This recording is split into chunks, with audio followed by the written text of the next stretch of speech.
Hi hello ಎಲ್ಲರಿಗೂ ನಮಸ್ಕಾರ. ನಾನು Prajwal, challenge coaching classes Sinnur ವತಿಯಿಂದ. ನೋಡಿ, ಲಾಸ್ಟ್ ಕ್ಲಾಸಲ್ಲಿ ಮಾಡ್ತಾ ಇರುವಾಗ ಈ ಕ್ಲಾಸಲ್ಲಿ ಕೂಡ ಒಂದು ನೆಕ್ಸ್ಟ್ ಕಂಟಿನ್ಯೂ ಪಾರ್ಟ್ ಯಾವ್ದು ಗೊತ್ತಾ, ನ್ಯಾಚುರಲ್ ಡಿಸಾಸ್ಟರ್ಸ್ ಬಗ್ಗೆ ನಾನು ಕಂಟಿನ್ಯೂಡ್ ಪಾರ್ಟ್ನ ತೊಗೊಂಬಂದಿದ್ದೀನಿ. ಅದು ಅರ್ಧ ವಿಡಿಯೋ ಆಲ್ರೆಡಿ ಮುಗಿದೋಗಿದೆ. ಅದರಲ್ಲಿ ನಾವು ಏನೇನು ಕವರ್ ಮಾಡಿದ್ವಿಪ್ಪ ಅಂದರೆ ಫ್ಲಡ್ಸ್ ಬಗ್ಗೆ, ಓಕೆ, ಪ್ರವಾಹಗಳ ಬಗ್ಗೆ ಹೇಳಿದ್ವಿ. ಅದರ ನೆಕ್ಸ್ಟ್ ಏನು ಹೇಳಿದ್ವಿ, ಭೂಕಂಪಗಳ ಬಗ್ಗೆ ಹೇಳಿದ್ವಿ. ಭೂಕಂಪನ ಮೆಷರ್ ಮಾಡೋಕ್ಕೆ ನಾವು ಸಿಸ್ಮೋಗ್ರಾಫ್ ಅಂತ ಬಳಸ್ತೀವಿ. ಭೂಕಂಪ ಎಷ್ಟು ದೊಡ್ಡದಾಗಿದೆ ಅಂತ ಹೇಳಕ್ಕೆ ರಿಕ್ಟರ್ ಸ್ಕೇಲ್ ಅಂತ ಬಳಸ್ತೀವಿ. ಆಮೇಲೆ ಪ್ರವಾಹ ನೋಡಿದ್ವಿ. ಪ್ರವಾಹದೊಳಗೆ 3 ಟೈಪ್ಸ್ ನೋಡಿದ್ವಿ. ಒಂದು ಡ್ರಾಟ್, ಯಾವಾಗ ಮಳೆನೇ ಆಗಲ್ಲ ಅವಾಗ ಡ್ರಾಟ್ ಆಗುತ್ತೆ. ಒಂದು ಫ್ಲಡ್, ಹೆವಿ ಜಾಸ್ತಿ ಮಳೆ ಆದಾಗ ಫ್ಲಡ್ ಪ್ರವಾಹ ಆಗುತ್ತೆ. ಒಂದು ವೇಳೆ ಸಡನ್ ಆಗಿ ಮಳೆ ಆಗ್ಬಿಡುತ್ತೆ ಅಂದ್ರೆ ಕ್ಲೌಡ್ ಬರ್ಸ್ಟ್, ಮೇಘ ಸ್ಫೋಟ ಅಂತ ಕರಿತೀವಿ. ಈ ತರಗತಿಯಲ್ಲಿ ನಿಮಗೆ ಸೈಕ್ಲೋನ್ಗಳ ಬಗ್ಗೆ ಮಾತಾಡ್ತಾ ಇದ್ದೀವಿ. ನೋಡಿ, ಏನಪ್ಪ ಸೈಕ್ಲೋನ್ಗಳು? ಚಂಡಮಾರುತ ಅಂತ. ಏನಾಗುತ್ತೆ, ಸಮುದ್ರ ಇದೆ ಅಂತ ತಿಳ್ಕೊಳ್ಳಿ. ಇದೇನಿದು, ಸಿ ಅಥವಾ ಸಮುದ್ರ. ಈ ಸಮುದ್ರದೊಳಗಡೆ ಇಲ್ಲಿ ಸಮುದ್ರ ಇರುತ್ತಲ್ವಾ, ಅಲ್ಲಿ ಸ್ವಲ್ಪ ಗಾಳಿಯಲ್ಲಿ ಟರ್ಬ್ಯುಲೆನ್ಸ್ ಅಂದ್ರೆ ಏರುಪೇರುಗಳಾಗಿ, ಗಾಳಿಯಲ್ಲಿ ಈ ತರ ಹಿಂಗೆ ಗಾಳಿ ಸುತ್ತೋಡಿಯುತ್ತೆ. ಏನಾಗುತ್ತೆ, ಇಲ್ಲಿ ಗಾಳಿ ಸುತ್ತೋಡಿತಾ ಹೋಗುತ್ತೆ. ಇದರಿಂದ ಇಲ್ಲಿ ಅತಿ ಹೆಚ್ಚು ನೀರಿನ ಪ್ರಮಾಣದಲ್ಲಿ ಎವಾಪರೇಷನ್ ಆಗುತ್ತೆ. ಅದರಿಂದ ಗಾಳಿ ಸುತ್ತೊಡೆಯುತ್ತಲ್ಲ, ಹೆಂಗೆ ಹೀಗೆ ತಿರುಗುತ್ತಲ್ಲ, ಮಾರುತ ಅಂದ್ರೆ ಗಾಳಿ ಹಿಂಗೆ ಚಂಡನ್ ತರ ಈ ತರ ಇಲ್ಲಿ ನೋಡಿರ್ತೀವಿ. ಈ ತರ ಹಿಂಗೆ ತಿರುಗ್ತಾ ಈ ತಿರುಗಿರೋದ್ರಿಂದ ನೀರು ಎವಾಪರೇಷನ್ ಜಾಸ್ತಿ ಆಗುತ್ತೆ, ಮೋಡಗಳು ಜಾಸ್ತಿ ಆಗ್ತವೆ. ಮತ್ತೆ ಗಾಳಿ ಅತ್ಯಂತ ವೇಗ 200-250 ಕಿಲೋಮೀಟರ್ ಪ್ರತಿ ಗಂಟೆ ವೇಗದೊಳಗಡೆ ಗಾಳಿ ಬಂದು ಬೀಚ್ ಇರುತ್ತಲ್ಲ, ಬೀಚ್ ಅಂದ್ರೆ ಸಮುದ್ರ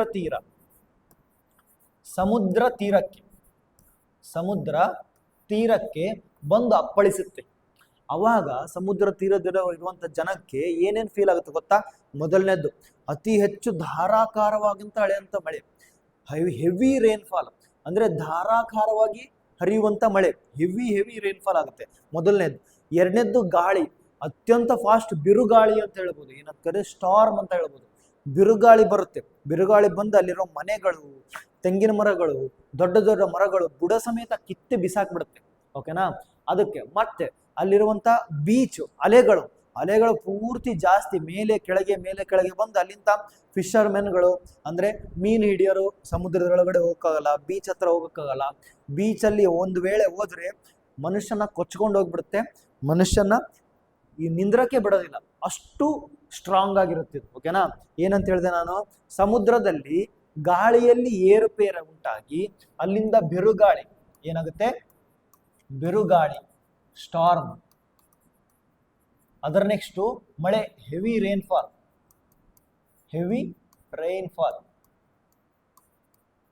ಅಂದ್ರೆ ಧಾರಾಕಾರವಾಗಿ ಸುರಿಯುವಂತ ಮಳೆ. ಇದು ಬೀಚಿಂದ ಒಂದು 100-200-300 ಕಿಲೋಮೀಟರ್ ತನಕ ಇರುವಂತ ಜನರಿಗೆ ಎಲ್ಲರಿಗೂ ಅಫೆಕ್ಟ್ ಮಾಡುತ್ತೆ. ಒಂದು ವೇಳೆ ಈ ಚಂಡಮಾರುತ ಯಾವಾಗ ಸಮುದ್ರದೊಳಗೆ ಉಂಟಾಗುತ್ತಲ್ಲ, ಅವಾಗ ಏನಾಗುತ್ತೆ ಗೊತ್ತಾ, ನದಿಯಿಂದ ಯಾವಾಗ ಮಳೆ ಆಗಬಾರ್ದು ನೋಡು, ಅವಾಗ ಅತಿ ಹೆಚ್ಚು ಮಳೆ ಆಗ್ಬಿಡುತ್ತೆ. ಓಕೆನಾ? ಯಾವಾಗ ಸಪೋಸ್ ಈಗ ಚಳಿಗಾಲದಲ್ಲಿ ಮಳೆ ಆಗಲ್ವಾ, ಅವಾಗ ಸ್ಟಾರ್ಮ್ ಏನಾದ್ರೂ ಬಂದ್ಬಿಡ್ತಂದ್ರೆ, ಚಂಡಮಾರುತ ಸೈಕ್ಲೋನ್ ಏನಾದ್ರೂ ಬಂದ್ಬಿಡ್ತಂತ ತಿಳ್ಕೊಳ್ಳಿ, ಒಂದು 5-10 ದಿನ ತನಕ, 5-1 ವಾರ ತನಕ, 7 ಡೇಸ್ ತನಕ ಪೂರ್ತಿ ಮೋಡ ಮುಸುಕಿದ ವಾತಾವರಣ ಇರ್ತೈತಿ. ಪೂರ್ತಿ ನಮ್ಮ ದೇಶದೊಳಗಡೆ, ನಮ್ಮ ದೇಶದ ಹತ್ರ ಅಂಡಮಾನ್ ನಿಕೋಬಾರ್ ಅಲ್ಲಿ ಏನಂತ ಸೈಕ್ಲೋನ್ ಅಂತಂದ್ರೆ ಹೆವಿ ಬಿರುಗಾಳಿ, ಗಾಳಿ ಅಂತ ಮಳೆ ಮತ್ತು ಆಣೆಕಲ್ಲು ಮಳೆಗಳಾಗ್ತವು. ಇದರಿಂದ ಹೆವಿ ಲಾಸ್ ಆಗುತ್ತೆ. ಯಾರಿಗೆ? ರೈತರಿಗೆ, ಫಾರ್ಮರ್ಸ್ಗೆ ಹೆಂಗ್ ಲಾಸ್ ಆಗುತ್ತೆ? ಸಪೋಸ್ ಬಾಳೆ ಗಿಡ ಬೆಳೆದಿರ್ತಾರೆ, ಯಾವ್ದಾದ್ರು ತೊಗರಿ ಅಂತ ಬೆಳೆದಿರ್ತಾರೆ, ಕಡ್ಲೆ ಅಂತ ಬೆಳೆದಿರ್ತಾರೆ, ನೆಕ್ಸ್ಟ್ ಯಾವ್ದಾದ್ರು ತೋಟ ಮಾಡಿರ್ತಾರೆ. ಹೆವಿ ಮಳೆ ಹೊಡೆದ್ಬಿಟ್ರೆ ಅವಾಗ ಏನಾಗುತ್ತೆ, ಹತ್ತಿ ಬೆಳೆದಿರ್ತಾರೆ, ಮಳೆ ಹೊಡೆದ್ಬಿಡ್ತಂದ್ರೆ ಅವಾಗ ಅವೆಲ್ಲ ಬೆಳೆಗಳೆಲ್ಲ ನಾಶ ಆಗ್ಬಿಡ್ತಾವೆ, ಹೆವಿ ಲಾಸ್ ಆಗ್ಬಿಡುತ್ತೆ. ಕೆಲವೊಂದ್ಸಲ ದೊಡ್ಡ ತೋಟಗಳು ಇರ್ತಾವ ನೋಡು, ಮಾವಿನ ಗಿಡದ ತೋಟ, ಹಲಸಿನ ಮರದ ತೋಟ, ಅವೆಲ್ಲ ಕಿತ್ತು ಬಿದ್ದುಬಿಡ್ತಾವೆ. ತೆಂಗಿನ ಮರದ ತೋಟ ಅವೆಲ್ಲ ಕಿತ್ತು ಬಿಡ್ತಾವೆ, ಅಡಿಕೆ ತೋಟಗಳೆಲ್ಲ ಕಿತ್ತು ಬಿಸಾಕ್ಬಿಡ್ತಾವೆ. ಅದರಿಂದ ಏನಾಗುತ್ತಂದ್ರೆ ಹೆವಿ ಲಾಸ್ ಆಗುತ್ತೆ. ಇದನ್ನ ನಾವು ಸೈಕ್ಲೋನ್ ಅಂತ ಕರಿತೀವಿ. ಓಕೆ, ಸೈಕ್ಲೋನ್ ಅಂದ್ರೆ ಏನಂತ ಕೊಟ್ಟಿದ್ದಾರೆ ನೋಡಿ. ಸೈಕ್ಲೋನ್ ಆ ವಯೋಲೆಂಟ್ ಸ್ಟಾರ್ಮ್ ಅಂದ್ರೆ ಗಾಳಿ, ಬಿರುಗಾಳಿ with strong rotating winds formed over warm ocean waters causing high destruction ಅಂತ ಹೇಳಿದ್ದಾರೆ. ಡಿಸ್ಟ್ರಕ್ಷನ್ ಅಂದ್ರೆ ನೋಡಿ, ಫುಲ್ಲು ಹೆವಿ ಲಾಸ್ನ ಉಂಟು ಮಾಡುತ್ತೆ. ಚಂಡಮಾರುತ ಅಂದ್ರೆ ಏನು? ಬೆಚ್ಚಗಿನ ಸಾಗರ ನೀರಿನ ಮೇಲೆ ಉಂಟಾಗುವ ಪ್ರಬಲ ತಿರುಗುವ ಗಾಳಿಯ ಶಕ್ತಿಯುತ ಬಿರುಗಾಳಿ ಅಂತ. ಅಂದ್ರೆ ಒಂದು ಸಮುದ್ರ ಇರ್ತವಾ, ಅದು ಬಿಸಿಯಾಗಿರೋದ್ರಿಂದ ಅಲ್ಲಿ ಈ ತರ ಸುಂಟರ್ ಗಾಳಿ ತರ ಹಿಂಗೆ ಸಮುದ್ರದ ಮೇಲೆ ಸುಂಟರ್ ಗಾಳಿ ಹಿಂಗಾಗಿ ಅಲ್ಲಿ ಸೈಕ್ಲೋನ್ ಉಂಟಾಗಿ ಅದರಿಂದ ಬಿರುಗಾಳಿಯಾಗಿ ಅತಿ ಹೆಚ್ಚು ಮಳೆಯಾಗಿ ಡಿಸ್ಟ್ರಕ್ಷನ್ ಕಾಸ್ ಮಾಡುತ್ತೆ. ಅದಕ್ಕೆ ಸೈಕ್ಲೋನ್ ಅಂತ ಕರೀತಾರೆ. ಈ ಸೈಕ್ಲೋನ್ಗೆ ಪ್ರಿಕಾಷನ್ಸ್ ಏನ್ ಗೊತ್ತಾ? ಮನೆಯಲ್ಲೇ ಇರೋದು, ಮತ್ತೇನು ಪ್ರಿಕಾಷನ್ಸ್ ಇಲ್ಲ. ಹೊರಗಡೆ ಹೋಗ್ಬಾರ್ದು. ಅವಾಗ ಸೈಕ್ಲೋನ್ ಯಾವಾಗ ಬರುತ್ತೆ ಅವಾಗ ನ್ಯೂಸ್ ಚಾನಲ್ನ ಕರೆಕ್ಟ್ ಆಗಿ ನೋಡ್ತಾ ಇರಬೇಕು. ನ್ಯೂಸ್ ಚಾನಲ್ಗಳಲ್ಲಿ ಅಪ್ಡೇಟ್ ಮಾಡ್ತಿರ್ತಾರೆ, ಈ ತರ ಸೈಕ್ಲೋನ್ ಬಂದಿದೆ, ನೀವು ಹುಷಾರಾಗಿರಿ. ಕೆಲವೊಂದ್ಸಲ ಅತಿ ಹೆಚ್ಚು ಮಳೆ ಬೀಳೋ ಪ್ರದೇಶಗಳಿರ್ತಾವಲ್ಲ, ಅಲ್ಲಿ ಇನ್ನೂ ಜಾಸ್ತಿ ಮಳೆ ಬೀಳುತ್ತೆ. ಬೆಂಗಳೂರಲ್ಲಿ ಮಳೆ ಬಿದ್ದು ಎಲ್ಲ ಫ್ಲಡ್ ಆಗಿಬಿಡುತ್ತೆ. ಇವಾಗ ಮಹಾರಾಷ್ಟ್ರ ಮುಂಬೈ ಒಳಗಡೆ ಮಳೆ ಬಿದ್ದು ಫ್ಲಡ್ ಆಗಿಬಿಡುತ್ತೆ, ಚೆನ್ನೈ ಒಳಗಡೆ ಫ್ಲಡ್ ಆಗಿಬಿಡುತ್ತೆ. ಇದು ಫ್ಲಡ್ ಅಂದ್ರೆ ಪ್ರವಾಹ ಆಗಿಬಿಡುತ್ತೆ. ಓಕೆನಾ? ಈ ಸೈಕ್ಲೋನ್ನ ತಡೆಗಟ್ಟಕ್ಕೆ ನಿಮ್ಮ ಕೈಲೇ ಸಾಧ್ಯ ಇಲ್ಲ. ಯಾಕಂದ್ರೆ ಪ್ರಕೃತಿ ಯಾವಾಗ ತನ್ನ ಕೆಲಸನ ಮಾಡುತ್ತಲ್ವಾ, ಅದನ್ನ ತಡೆಗಟ್ಟಕ್ಕೆ ಯಾರ ಕೈಲಿಂದನೂ ಆಗಲ್ಲ. ಓಕೆನಾ? ನೆಕ್ಸ್ಟ್ ಮುಂದೆ ನೋಡೋಣ. ಸೈಕ್ಲೋನ್ ಆಯ್ತಲ್ವಾ. ಇವಾಗ ಏನ್ ಸೈಕ್ಲೋನ್ ಆದ್ಮೇಲೆ ಸುನಾಮಿ ಅಂತ. ಇದೇನಂತ ಕರೀತಾರೆ? ಸುನಾಮಿ. ಇಂಗ್ಲಿಷ್ ನಲ್ಲಿ ಸುನಾಮಿ. ಸುನಾಮಿ ಅಂದ್ರೆ ಏನಪ್ಪಾ ನೋಡಿ, ಸಮುದ್ರದ ನೀವೆಲ್ಲರೂ ಬೀಚ್ಗೆ ಆಟ ಆಡಕ್ ಹೋಗಿರ್ತೀರ. Mangaluru beach, Karwar beach, next ಯಾವುದು ಮುರುಡೇಶ್ವರ ಬೀಚು, ಗೋವಾ ಬೀಚು. ಇಲ್ಲಿ ಹೋದಾಗ ಇಲ್ಲಿ ಬೀಚ್ ಇರುತ್ತಲ್ವಾ, ಇಲ್ಲೆಲ್ಲ ಜನ ಇರ್ತಾರೆ ಅಂತ ತಿಳ್ಕೊಳ್ಳಿ. ಓಕೆನಾ? ಇಲ್ಲಿ ಬೀಚ್ ಇಲ್ಲಿ ಇರುತ್ತೆ, ಇದು ಸಿ ಇದು. ಈ ಸಿ ಏನಾಗುತ್ತೆ, ಹಿಂಗೆ ವೇವ್ಸ್ ತರ್ತಿರುತ್ತೆ, ನಾವೆಲ್ಲ ಆಟ ಆಡ್ತಿರ್ತೀವಿ. ಬಟ್ ಯಾವಾಗ ಒಂದು ಈ ಬೀಚ್ ಹಿಂಗಿರುತ್ತಲ್ವಾ, ಇಲ್ಲಿ ಕೆಳಗಡೆ ಅರ್ತ್ ಕ್ವೇಕ್ ಆಗುತ್ತೆ. ಏನಾಗುತ್ತೆ? Earth quake. ಇದು ನೆನಪಿಡಬೇಕು. ಏನಾಗುತ್ತೆ? ಭೂಕಂಪ. ಯಾವ್ದ್ರೊಳಗಡೆ? ಸಮುದ್ರದೊಳಗಡೆ ಭೂಕಂಪ ಆದಾಗ. ನೆನ್ಪಿಟ್ಕೊಳ್ಳಿ ಕರೆಕ್ಟ್ ಆಗಿ. ಸಮುದ್ರದ ಒಳಗಡೆ ಭೂಕಂಪ ಆದಾಗ ಏನಾಗುತ್ತೆ ಗೊತ್ತಾ? ಅವಾಗ ಆ ಅಲೆಗಳು ನಾರ್ಮಲ್ಗಿಂತ ಹಿಂಗ ಹೈಟ್ ಆಗಿ ಎದ್ದು ಬಿಡ್ತವೆ. ಈ ಪೂರ್ತಿ ಹೈಟ್ ಆಗಿ ಇಲ್ಲಿ ನೋಡಿ ಬಿಲ್ಡಿಂಗ್ ಇಷ್ಟೇ ಇದಾವೆ. ಬಿಲ್ಡಿಂಗ್ ಗಿಂತ ಹೈಟ್ ಆಗಿ ಈ ತರ ಸುನಾಮಿಗಳು ಹಿಂಗೆ ಎದ್ದೇಳ್ತವೆ. ಈ ತರ ಎದ್ದಾಗ ಏನಾಗುತ್ತೆ, ಆ ಸಮುದ್ರದ ಬೀಚ್ ನೀರು, ಸಿಟಿ ಇರ್ತಾವ ನೋಡು, ಸಮುದ್ರದ ದಂಡೆ ಇರ್ತಾವ ನೋಡು, ಅದ್ರೊಳಗಡೆ ಬಂದು ನೀರು ಅಪ್ಪಳಿಸಿಬಿಡುತ್ತೆ. ಆ ಬರುವಂತ ಫೋರ್ಸಿಗೆ ಇಲ್ಲಿ ಕೆಳಗಡೆ ಜನ ಯಾರ್ಯಾರು ಇರ್ತಾರ, ಗಾಡಿಗಳ ವೆಹಿಕಲ್ಸ್ ಯಾವ ಇರ್ತಾವು, ಬಿಲ್ಡಿಂಗ್ಗಳು ಯಾವ ಇರ್ತಾವು, ಎಲ್ಲ ಸರ್ವನಾಶ ಒಮ್ಮಲಿಗೆ ಬರುತ್ತೆ. ಬಂದು ಸರ್ವನಾಶ ಸಪಾಟ ಭೂಮಿ ಮಾಡಾಗ್ಬಿಡುತ್ತೆ. ಇಷ್ಟು ಪವರ್ಫುಲ್ ಇದು ಸುನಾಮಿ.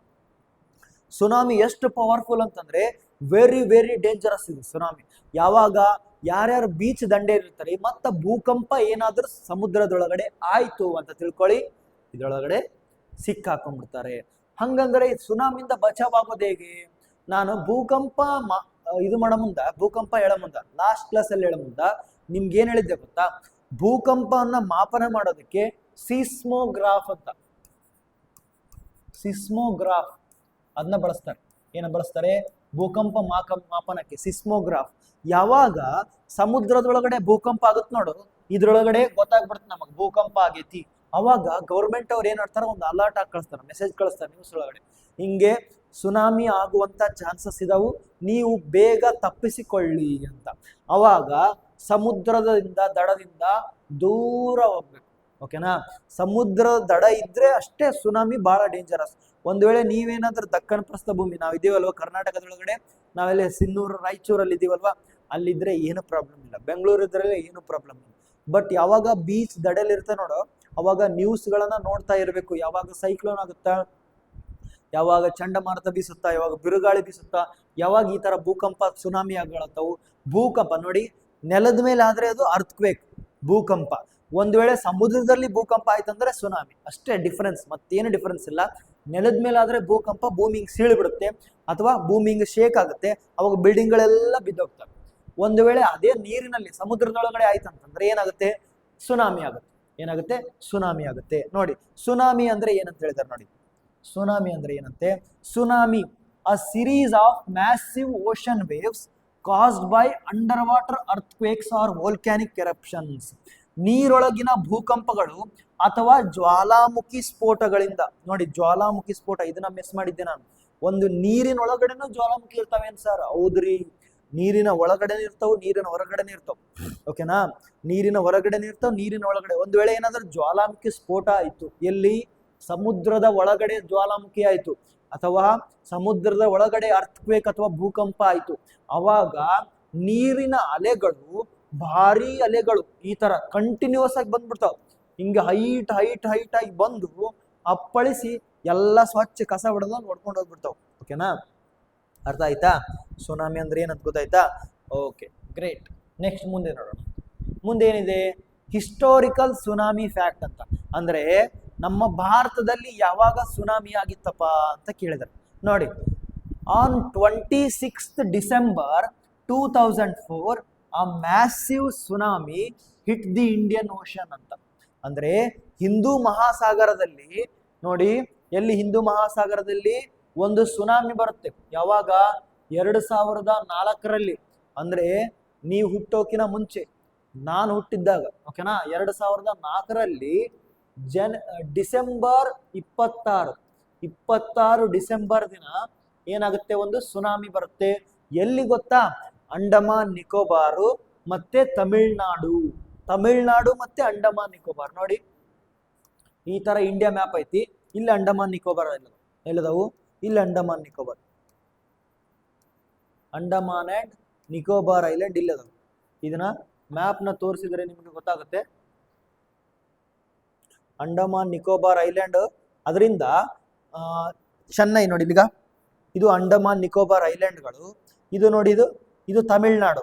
ಇಲ್ಲಿ ಭೂಕಂಪ ಆಗೈತಿ, ಈ ಕಡೆ ಸುನಾಮಿ ಹೋಯ್ತು, ಈ ಕಡೆ ಸುನಾಮಿ ಹೋಯ್ತು. ಶ್ರೀಲಂಕಾಗೂ ಹೋಗಿರುತ್ತೆ.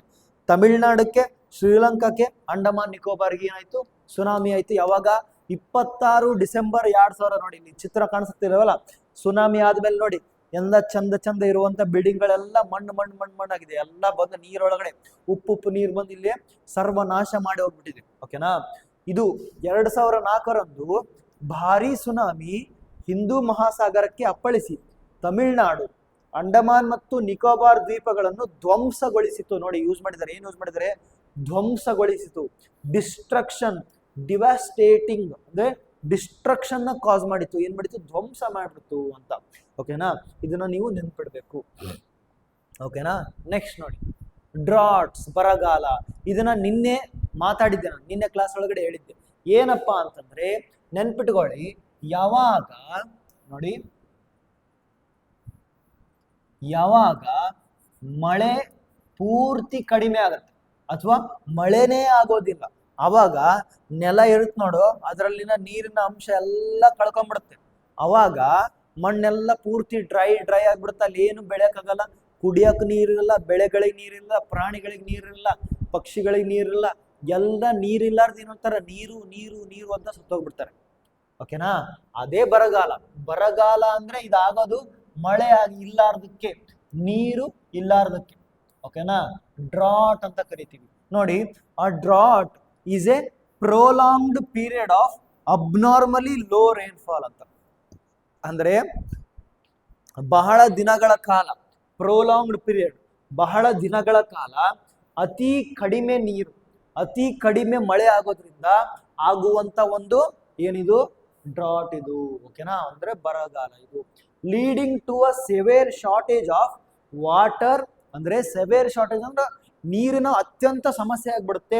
ನೆಕ್ಸ್ಟ್ ಕ್ರಾಪ್ ಫೇಲಿಯರ್, ಅಂದ್ರೆ ಬೆಳೆಗಳೆಲ್ಲ ನಾಶಗಳಾಗ್ತವೆ.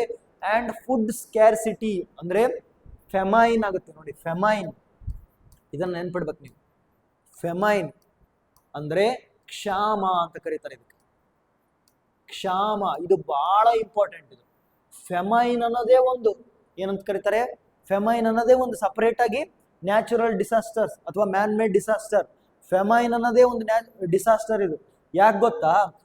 ನಮಗೆ ಬೇಕಾಗಿರೋಕೇನು? ಒಂದು ಗಾಳಿ ಬೇಕು ಬದುಕಕ್ಕೆ, ಒಂದು ನೀರು ಬೇಕು, ಒಂದು ಊಟ ಬೇಕು.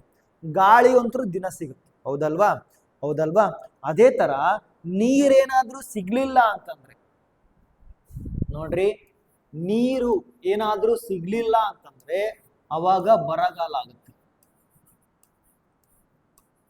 ಅದೇ ತರ ಊಟ ಅಥವಾ ಫುಡ್ ಏನಾದ್ರೂ ಹಾಳಾಗ್ಬಿಡ್ತು, ಫುಡ್ ಏನಾದ್ರೂ ಇಲ್ಲ ಅಂತಂದ್ರೆ ಅವಾಗ ಕ್ಷಾಮ ಆಗುತ್ತೆ.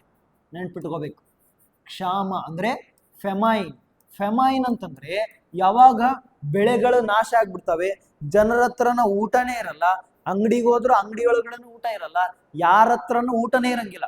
ಊಟ ಇಲ್ಲಾರ್ದೆ ಜನ ಊಟ ಅಂತ ಕೊರಗಿ ಏನಾಗ್ತಾರೆ?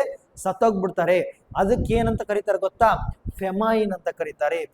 ನೋಡ್ರಿ, ಬರಗಾಲ ಎಂಬುದು ಸಾಮಾನ್ಯಕ್ಕಿಂತ ಕಡಿಮೆ ಮಳೆಯಾಗುವಾಗ ದೀರ್ಘಾವಧಿಯಾಗಿದ್ದು ಏನಂದ್ರೆ ಬಹಳ ದಿನಗಳ ಕಾಲ ವರ್ಷಾನುಗಟ್ಲೆ ಮಳೆನೇ ಆಗಲ್ಲ, ವರ್ಷಾನುಗಟ್ಲೆ ನದಿಗಳೆಲ್ಲ ಬತ್ತೋಗ್ಬಿಡ್ತವೆ, ಅವಾಗ ನದಿಗಳೊಳಗಡೆ ನೀರೇ ಇರೋದಿಲ್ಲ. ಓಕೆನಾ, ಇದರಿಂದ ಏನಾಗುತ್ತೆ, ತೀವ್ರ ನೀರಿನ ಕೊರತೆ, ನೀರಿಲ್ಲಾರ್ದಂಗಾಗೋದು, ಬೆಳೆ ನಷ್ಟ ಅಂದ್ರೆ ಕ್ರಾಪ್ ಬೆಳೆಗಳೆಲ್ಲ ಸತ್ತೋಗ್ಬಿಡೋದು, ಬತ್ತಿ ಹೋಗ್ಬಿಡೋದು. ನೆಕ್ಸ್ಟ್ ಆಹಾರದ ಅಭಾವಕ್ಕೆ, ಕ್ಷಾಮಕ್ಕೆ ಕಾರಣವಾಗಿರುತ್ತದೆ. ಓಕೆನಾ, ಬರಗಾಲ is the reason, drought is the reason for famine. ನೆನಪಿಟ್ಕೊಳ್ಳಿ, ಫೆಮೈನ್ಗೆ ಒಂದು ರೀಸನ್ ಏನ್ ಗೊತ್ತಾ, ಡ್ರಾಟ್. ಈಗ ಭಾರತ ಐತಲ್ವಾ, ಉಳಿದಿರೋ ಬೇರೆ ಬೇರೆ ನೋಡಿದ್ವಲ್ಲ ನಾವು, ಸುನಾಮಿ ಮತ್ತೆ ಯಾವುದು ಅರ್ಥ್ಕ್ವೇಕು ಮತ್ತೆ ಫ್ಲಡ್, ಅದಕ್ಕಿಂತ ಜಾಸ್ತಿ ಮೊದಲು ಫೆಮೈನ್, ಕ್ಷಾಮ, ಇದಕ್ಕೆ ಬಹಳ ಕಾಸ್ ಆಗಿದೆ. ಏನೋ ಭಾರತ ಫೆಮೈನ್ ಅಂದ್ರೆ ಕ್ಷಾಮ ಅಂದ್ರೆ ಊಟದ ಕೊರತೆ. ಎಲ್ಲಿ ಹೋದ್ರೂ ಊಟನೇ ಸಿಗಲ್ಲ, ಪ್ರಾಣಿಗಳಿಗೂ ಸಿಗಲ್ಲ, ಮನುಷ್ಯರಿಗೂ ಸಿಗಲ್ಲ. ಮನುಷ್ಯರು ಸತ್ತೋಗ್ತಾರೆ, ಪ್ರಾಣಿಗಳಿಗೂ ಸತ್ತೋಗ್ತಾರೆ. ಹಳೆ ಕಾಲದಲ್ಲಿ ಕ್ಷಾಮಕ್ಕೆ ಅಂದ್ರೆ ಫೆಮೈನ್ಗೆ ಭಾರತ ಬಹಳ ತುತ್ತಾಗಿದೆ, ಅಂದ್ರೆ ಭಾರತ ಬಹಳ ಒಳಗಾಗಿದೆ. India is caused by many famines. ಇದನ್ನ ಪ್ರಿವೆಂಟ್ ಮಾಡೋದಕ್ಕೆ ಗೌರ್ಮೆಂಟ್ ಆಫ್ ಇಂಡಿಯಾ ಬಹಳ ಮೆಜರ್ಸ್ ನ ತಗೊಂಡಿದೆ. ಓಕೆನಾ, ಇದನ್ನ ನೆನ್ಪಿಡ್ಬೇಕು. ಓಕೆನಾ, ನೆಕ್ಸ್ಟ್ ಮುಂದೆ ನೋಡೋಣ, ಡ್ರಾಟ್ ಪ್ರಿವೆನ್ಷನ್ ಟೆಕ್ನಿಕ್ಸ್ ಅಂತ. ಹೆಂಗೆ ನಾವು ಡ್ರಾಟ್ ನ ಪ್ರಿವೆಂಟ್ ಮಾಡ್ಬೋದು ಅಥವಾ ಬರಗಾಲವನ್ನ ಹೆಂಗೆ ತಡೆಗಟ್ಟೋದು ಅಂತ ನೋಡ್ರಿ. ಮೊದಲನೇದ್ದು ರೇನ್ ವಾಟರ್ ಹಾರ್ವೆಸ್ಟಿಂಗ್, ಅಂದ್ರೆ ಮಳೆ ನೀರು ಕೊಯ್ಲು ಅಂತ. ನೋಡಿ, ಮಳೆ ನೀರು ಬರ್ತಲ್ವಾ, ಮಳೆ ಆದಾಗ ಏನಾಗುತ್ತೆ, ಅದನ್ನೇನಾದ್ರೂ ನಾವು ಸ್ಟೋರ್ ಮಾಡಿ ಇಟ್ಕೊಳ್ಳಿಲ್ಲ ಅಂತ ತಿಳ್ಕೊಳ್ಳಿ, ಮಳೆ ನೀರ್ ಏನಾಗುತ್ತೆ, ಹರ್ಕೊಂಡು ಕೊಚ್ಕೊಂಡು ಎಲ್ಲಾದ್ರೂ ಹೋಗ್ಬಿಡುತ್ತೆ, ಹೋಗಿ ನದಿಯಿಂದ ಸೇರುತ್ತೆ, ನದಿಯಿಂದ ಸಮುದ್ರ ಸೇರುತ್ತೆ. ಮಳೆ ನೀರನ್ನ ಏನಾದ್ರೂ ನಾವು ಶೇಖರಿಸಿ ಇಟ್ಕೊಂಡಿದ್ರೆ, ಸ್ಟೋರ್ ಮಾಡಿ ಇಟ್ಕೊಂಡಿದ್ರೆ, ಅವಾಗ ಏನ್ ಮಾಡ್ಬೋದು ನಾವು ಮಳೆ ನೀರನ್ನ, ಯಾವಾಗ ಬರಗಾಲ ಬರುತ್ತಲ್ಲ ಅವಾಗ ಯೂಸ್ ಮಾಡ್ಬೋದಲ್ವಾ. ಹೆಂಗ್ ಯೂಸ್ ಮಾಡ್ತೀರಿ ಅದನ್ನ, ರೇನ್ ವಾಟರ್ ಹಾರ್ವೆಸ್ಟಿಂಗ್ ಮಾಡಿ. ಒಂದ್ ವೇಳೆ ಮನೆ ಇರುತ್ತೆ ನೋಡು, ಮನೆ ಛತ್ ಇರುತ್ತಲ್ವಾ, ಛತ್ತಿನಿಂದ ಹೊರಗಡೆ ಬಂದು ನೀರ್ ವೇಸ್ಟ್ ಆಗ್ತಿರುತ್ತೆ ನೋಡು, ಅದನ್ನ ಪೈಪ್ ತೊಗೊಂಡು ಕೆಳಗಡೆ ಸಂಪ್ ಇರುತ್ತಲ್ಲ, ಈ ತರ ಮನೆ ಇದೆ ಅಂತ ತಿಳ್ಕೊಳ್ಳಿ. ಓಕೆನಾ, ಈ ತರ ಮನೆ ಐತಿ, ಇಲ್ಲಿ ಮಳೆ ಬಂತು, ಈ ನೀರನ್ನ ಏನ್ ಮಾಡ್ರಿ, ಇಲ್ಲಿಂದ ಒಂದು ಪೈಪ್ ಕಟ್ಟು ಕೆಳಗಡೆ ಒಂದು ಟ್ಯಾಂಕಿಗೆ ಕನೆಕ್ಟ್ ಮಾಡ್ಬಿಡ್ರಿ. ಈ ಟ್ಯಾಂಕ್ ಮಳೆ ಬಂದಾಗ ಏನಾಗುತ್ತೆ, ಈ ಟ್ಯಾಂಕ್ ನೀರು ತುಂಬಿಕೊಳ್ಳುತ್ತೆ, ಯಾವಾಗ ಮಳೆ ಬರಲ್ಲ ಈ ಟ್ಯಾಂಕ್ ನೀರನ್ನ ಯೂಸ್ ಮಾಡ್ಬೋದು. ಇದು ಮನೆಗಳಲ್ಲಿ ಆಯ್ತು. ಓಕೆನಾ, ಹೊಲಗಳಲ್ಲಿ ಹೆಂಗೆ, ಹೊಲ ಇರುತ್ತೆ ನೋಡ್ರಿ, ಕೆಲವೊಂದ್ ಕಡೆ ತಗ್ಗಿರುತ್ತೆ, ಕೆಲವೊಂದ್ ಕಡೆ ದಿಬ್ಬಿರುತ್ತೆ. ಓಕೆನಾ, ಆ ತಗ್ಗಿಗೆ ಇಳಗಟ್ಟಿ ಅಂತ ಕರೀತಾರೆ. ಓಕೆನಾ, ಇಲ್ಲಿ ಇದು ಹೊಲ ಅಂತ ತಿಳ್ಕೊಳ್ಳಿ, ಇಲ್ಲಿ ಮಳೆ ನೀರು ಬಂತು, ಇಲ್ಲಿ ಬಂದು ಸ್ಟೋರ್ ಆಯ್ತು. ನೀವೇನ್ ಮಾಡಿ, ಇಲ್ಲೊಂದು ಕೃಷಿ ಹೊಂಡ ಮಾಡ್ಕೊಳ್ಳಿ. ಏನ್ ಮಾಡ್ತೀರಿ, ಕೃಷಿ ಹೊಂಡ. ಇದರಿಂದ ಏನಾಗುತ್ತೆ, ಮಳೆ ನೀರೆಲ್ಲ ಬಂದು ಇದ್ರೊಳಗಡೆ ಸೇರ್ಕೊಳ್ಳುತ್ತೆ, ಇವಾಗ ಇಲ್ಲಿ ನೀರು ತುಂಬಿಕೊಳ್ಳುತ್ತೆ, ಇಲ್ಲೊಂಥರ ಸಣ್ಣ ಕೆರೆ ಆದಂಗೆ ಆಗುತ್ತೆ, ಹೊಂಡ ಆದಂಗೆ ಆಗುತ್ತೆ. ಇದನ್ನ ನೀವು ದನಕರುಗಳಿಗೆ ಅಥವಾ ಏನಾದ್ರೆ ನೀರಾವರಿ ಮಾಡೋದಕ್ಕೆ ಯೂಸ್ ಮಾಡಬಹುದು. ರೇನ್ ವಾಟರ್ ಹಾರ್ವೆಸ್ಟಿಂಗ್ ಆಯ್ತಲ್ವಾ. ನೆಕ್ಸ್ಟ್ ಎರಡನೇದ್ದು ಅಫಾರೆಸ್ಟೇಷನ್, ಪ್ಲಾಂಟಿಂಗ್ ಟ್ರೀಸ್, ಅಂದ್ರೆ ಅರಣ್ಯೀಕರಣ.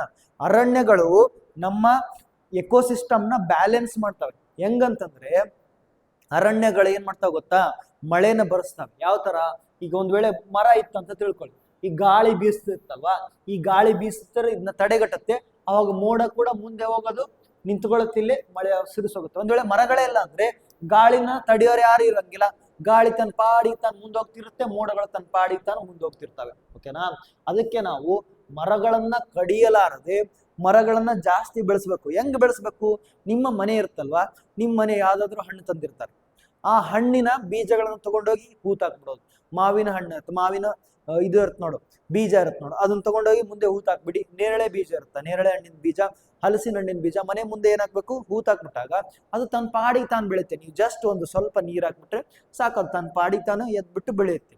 ಇಲ್ಲ ಅಂತಂದ್ರೆ ಹೊರಗಡೆ ಶೋ ಪ್ಲಾಂಟ್ಸ್ ನ ತರಬೇಡಿ. ಶೋ ಪ್ಲಾಂಟ್ಸ್ ಅಂದ್ರೆ ಏನೂ ಉಪಯೋಗ ಇಲ್ಲ.